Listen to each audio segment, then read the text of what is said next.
कथा प्रारंभ होत है, सुनो वीर हनुमान, राम लखन और जानकी करत सदा कल्याण। जय श्री राम, हर हर महादेव। कल हमने श्रवण किया कि कैसे केवट ने श्री राम जी के चरण कमलों को पखारा और उसके बाद उनसे आशीर्वाद लेकर कहा कि उत्तराही वापस जब आप लौट कर आएंगे तभी लूंगा भगवन। आगे की कथा इस प्रकार है। प्राणनाथ देवर सहित कुशल कौशला आई, पूजै सब मन कामना, सुज सुरहि जग छाई। माता सीता गंगा मैया से कहती है कि माता सीता को गंगा मैया आशीर्वाद देती है कि तुम अपने प्राणनाथ और देवर सहित कुशल पूर्वक अयोध्या लौटोगी, तुम्हारी सारी मन कामना पूरी होगी, अतः तुम्हारा सुंदर यश जगत भर में छा जाएगा। गंग वचन सुनि मंगल मूला, मुदित सिय सुर सरि अनुकूला। तब प्रभु ही प्रभु गुहि कहे, गर जाहु सुनत सुभुख मुख बाउर दाहु। मंगल के मूल गंगा जी के वचन सुनकर देव नदी को अनुकूल देखकर सीता जी आनंदित हुई और तब प्रभु श्री रामचंद्र जी ने निषाद रात गु से कहा कि भैया अब तुम घर जाओ। यह सुनते ही उसका मुंह सूख गया और हृदय में दाह उत्पन्न हो गया। दीन वचन गुह कर जोरी, विनय सुनहु रघुकुल मन मोरी। नाथ साथ रही पंथु दिखाई, कर दिन चारि चरण सेवकाई। अर्थात गो हाथ जोड़कर दीन वचन बोला, श्री रघुकुल शिरोमणि मेरी विनती सुनिए। आपके साथ रहकर रास्ता दिखाकर 4 दिन चरणों की सेवा करके यही बन जाहि रहब रघुराई, परन कोटि में कर बिसुहाई। तब मोहि गह जसि देव रजाई, सोई करी होत रघुवीर दोहाई। हे रघुराज, जिस वन में आप जाकर रहेंगे मैं वहाँ सुंदर पर्णकुटी पत्तों की कुटिया बना दूंगा। तब मुझे आप ऐसे सी आज्ञा देंगे। मुझे रघुवीर आपकी दुहाई है, मैं वैसा ही करूँगा। सहज स्नेह राम तसि झलकितासु, संग लीन गुह हृदय हुलासु। पुनि गुह ज्ञाति बोली सब लीने, करि परितोषु विदा तब कीने। उसके स्वाभाविक प्रेम को देखकर श्री रामचंद्र जी ने उसको साथ ले लिया। इससे गो के हृदय में बड़ा आनंद हुआ। फिर गो ने अपनी जाति के लोगों को बुला लिया और उनका संतोष करा के तब उनको विदा किया। सिया राम जय राम जय जय राम, श्री राम जय सिया राम।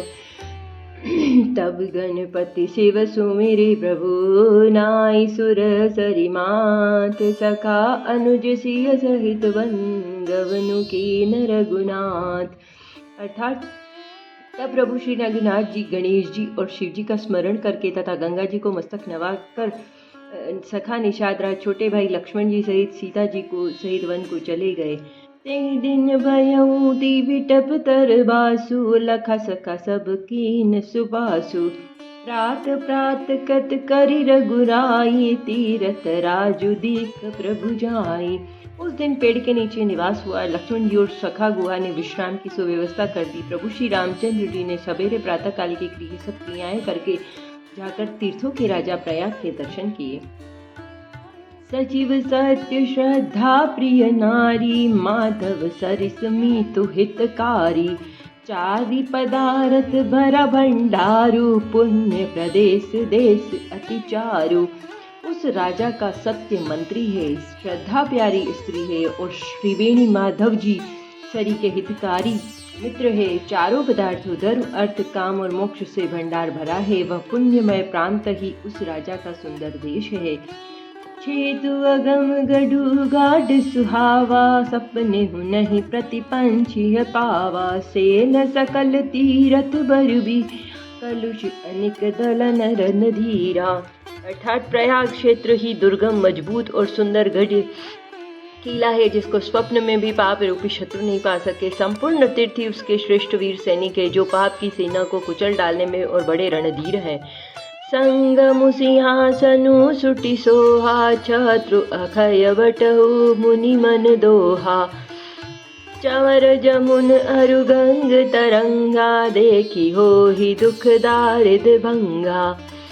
गंगा, यमुना और सरस्वती संगम ही उनका अत्यंत सुशोभित सिंहासन है, अक्षयवट छत्र है जो मुनियों के मन को भी मोहित कर लेता है। यमुना जी और गंगा जी की तरंगे उसके श्याम और श्वेत चमर है, जिनको देखकर ही बहुत दुख और दारिद्रता नष्ट हो जाती है। सिया राम जय जय राम, श्री राम जय सिया राम। सेवहि सुकृति साधु सुचि, पावहि सब मन काम। बंदी वेद पुराण गण, कहहि विमल गुण ग्राम। पुण्यात्मा पवित्र और साधु उसकी सेवा करते और सब मनोरथ पाते हैं। वेद और पुराणों के समूह भाट हैं जो उसके निर्मल गुणों का बखान करते हैं। को कही सकहि प्रयाग प्रभाव, कलुष पुंज कुंजर मृग राहु। अस तीरथ पतहि देखि सुहा, सुख सागर रघुबर सुर सुख पावा। पापों के समूह रूपी हाथी के मारने के लिए सिंह रूपी प्रयागराज का प्रभाव महत्व महात्म कौन कह सकता है। ऐसे सुहावने तीर्थराज का दर्शन करके सुख के समुद्र श्रेष्ठ रघुकुल श्रेष्ठ श्री राम जी ने सुख पाया। कही सिय लखनई सकहि सुनाई, श्री मुख तीरथ राज बढ़ाई। करि प्रणाम देखत बन बागा, कहत महात्म अति अनुरागा। उन्होंने अपने श्रीमुख से सीता जी, लक्ष्मण जी और सखा गो के तीर्थ की राज की महिमा कहकर सदंतर सुनाई। प्रणाम करके वन बगीचों को देखते हुए बड़े प्रेम से महात्म में कहते हुए, एहि विधि आई बिलो की बेनी, सुमिरत सकल सुमंगल देनी। मुदित नहाई किन सीव से, पूजी जथा विधि तीरथ देवा। इस प्रकार श्री राम जी ने आकर त्रिवेणी का दर्शन किया और जो स्मरण करने से ही सब सुंदर मंगलों को देने वाली है। फिर आनंद पूर्वक त्रिवेणी में स्नान करके शिव जी की पूजा की और विधि पूर्वक तीर्थ देवताओं का पूजन किया। तब प्रभु भरद्वाज पहियाए, करत दंडवत मुनि उरलाए। मुनि मन बेमोद न कछु कहि जा, ब्रह्मानंद राशि जनु पाई।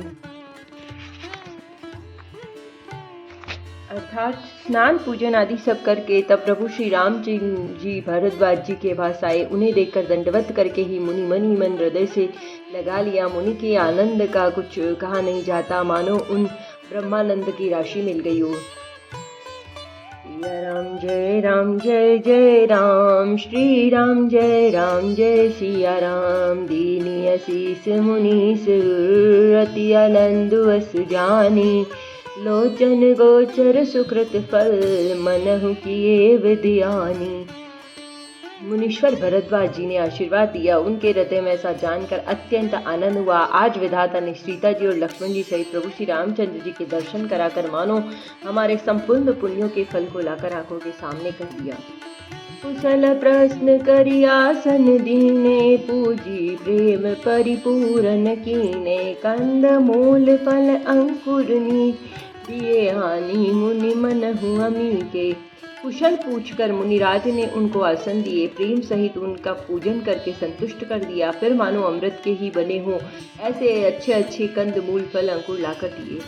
सिय लखन जन सहित सुहाए, अति रुचि राम मूल फल खाए। भय विगत श्रम राम सुखाय, भरद्वाज मृदु वचन उचारे। सीता जी, लक्ष्मण जी और सेवक गो सहित श्री रामचंद्र जी ने सुंदर मूल फलों को बड़ी रुचि के साथ खाया। थकावट दूर होने से श्री रामचंद्र जी सुखी हो गए। तब भारद्वाज जी ने उनसे कोमल वचन कहे, आजु सुफल तपु तीरथ त्यागु। आजु सफल जप जोग विरागु। सफल सकल शुभ साधन साजु। राम राम तुम ही अवलोकत आजू। हे राम, आपका दर्शन करते ही आज मेरा तप तीर्थ सेवन त्याग सफल हो गया। आज मेरा जप योग वैराग्य सफल हो गया। आज मैंने संपूर्ण शुभ साधनों का समुदाय भी सफल हो गया। लाभ अवधि सुख सब दिन दूजी, तुमरे दरस आस सब पूजी। अब करी कृपा देहु वर ए, निज पद सरसिज सनह सहज स्नेहु। लाभ की सीमा और सुख की सीमा प्रभु के दर्शन को छोड़कर दूसरी कुछ भी नहीं है। आपके दर्शन से मेरी सब आशाएं पूर्ण हो गई है। अब कृपा करके यह वरदान दीजिए कि आपके चरण कमलों में मेरा स्वाभाविक प्रेम हो। सिया राम जय जय राम, श्री राम जय सिया राम। कर्म वचन मन छाड़ी चलू, जब लगी तजनु न तुम्हार। तब लगी सुख सपने हूँ नहीं, किए कोटि उपचार। अर्थात जब तक कर्म वचन और मन से छल छोड़कर मनुष्य आपका दास नहीं हो जाता, तब तक करोड़ों उपाय से भी करने से भी स्वप्न में भी सुख नहीं पाता। सुनि मुनि वचन राम सकुचाने, भाव भगति आनंद अगाने। तब रघुवर मुनि सुज सुहावा, कोटि बाति कही सब ही सुनावा। मुनि के वचन सुनकर उनकी भाव भक्ति के कारण आनंद से सप्त हुए भगवान श्री रामचंद्र जी लीला की दृष्टि से सकुचा गए। तब अपने ऐश्वर्य को छिपाते हुए श्री रामचंद्र जी ने भरद्वाज मुनि का सुंदर सुयश करोड़ों प्रकार से कहकर सबको सुनाया। सो बड़ सौ सब गुण गन गेहू, जेहि मुनीस तुम आदर देहु। मुनि रघुवीर परस पर नवहि, वचन अगोचर सुख अनुभवहि। उन्होंने कहा, हे मुनीश्वर, जिसको आप आदर दे वही बड़ा और वही सब गुण समूह का घर है। इस प्रकार श्री रामचंद्र जी और मुनि भरद्वाज जी दोनों परस्पर विनम्र हो रहे और अवर्चनीय सुख का अनुभव कर रहे हैं। यह सुधि पाई प्रयाग निवासी, बटु तापस मुनि सिद्ध उदासी। भरद्वाज आश्रम सब आ, देखन दशरथ सुवन सुहाए। यह श्री राम लक्ष्मण और सीता जी के आने की खबर प्रयाग निवासी ब्रह्मचारी तपस्वी मुनि और सिद्ध उदासी सब दशरथ जी के सुंदर पुत्रों को देखने के लिए भरद्वाज जी के आश्रम पर आए हैं। राम प्रणाम कीन सब काहू, मुदित भय लहि गोलोयन लाहू। देहि आशीष परम सुख पाई, फिरे सहारा हत सुंदर दाई। श्री रामचंद्र जी ने सब किसी को प्रणाम किया। नेत्रों का लाभ पाकर सब आनंदित हो गए और सब परम सुख पाकर आशीर्वाद देने लगे। श्री रामचंद्र जी के सौंदर्य की सराहना करते हुए वे लौटे। सिया राम जय राम, श्री राम जय सिया राम। राम कीन विश्राम निसी, प्रात प्रयाग नहाई। चले सहित सिय लखन जन, मुदित मुनि सिर नाई। अर्थात श्री राम जी ने रात को वहीं विश्राम किया। प्रातःकाल प्रयागराज का स्नान करके और प्रसन्नता के साथ मुनि को सिर नवाकर सीता जी, लक्ष्मण जी और सेवकों के साथ वे चले। कथा विसर्जन होत है, सुनो वीर हनुमान। राम लखन और जानकी, करत सदा कल्याण। जय श्री राम। हर हर महादेव। नमः पार्वती पतये।